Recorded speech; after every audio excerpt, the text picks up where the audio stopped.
बिस्मिल्लाहिर्रहमानिर्रहीम अस्सलाम वालेकुम। आप सब व्यूअर्स का वेलकम करती हूँ अपने किचन में एक न्यू रेसिपी के साथ।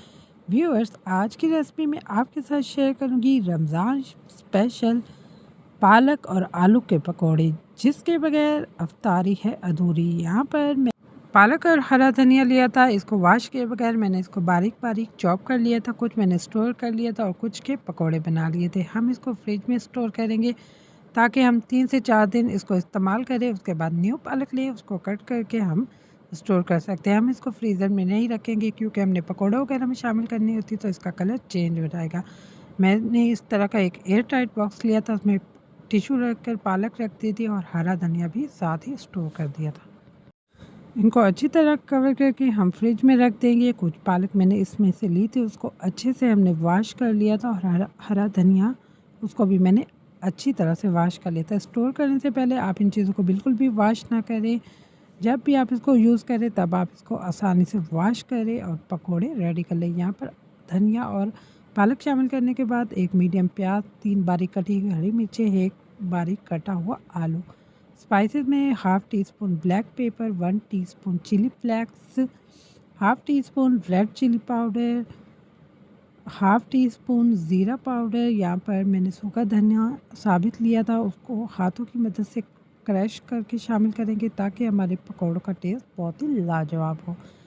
1 एंड हाफ़ टी स्पून यहाँ पर मैंने नमक शामिल किया था क्योंकि हम इसको टेस्ट नहीं कर सकते थे, पर जब मैंने ये पकौड़े बनाए थे तो इसमें नमक बिल्कुल पूरा था।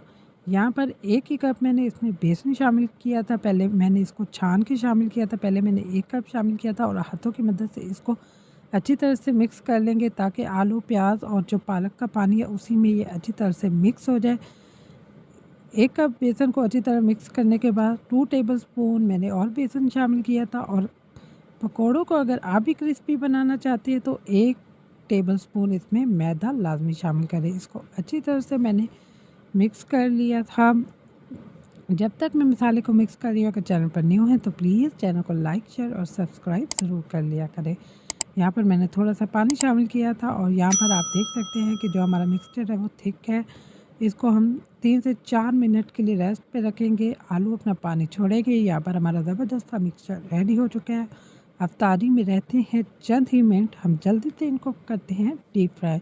यहाँ पर मैंने एक प्यारी सी कढ़ाई में तेल गर्म होने के लिए रख दिया था। यहाँ पर हमारा तेल गर्म हो चुका था। जो पकौड़ों का मिक्सचर था, पालक और आलू के पकौड़ों का जो मिक्सचर था वो 1 बाय 1 मैंने इसमें शामिल कर दिया था। 3 से 4 मिनट के बाद हमारे पकौड़े यहाँ पर अच्छी तरह से क्रिस्पी से रेडी हो चुके थे।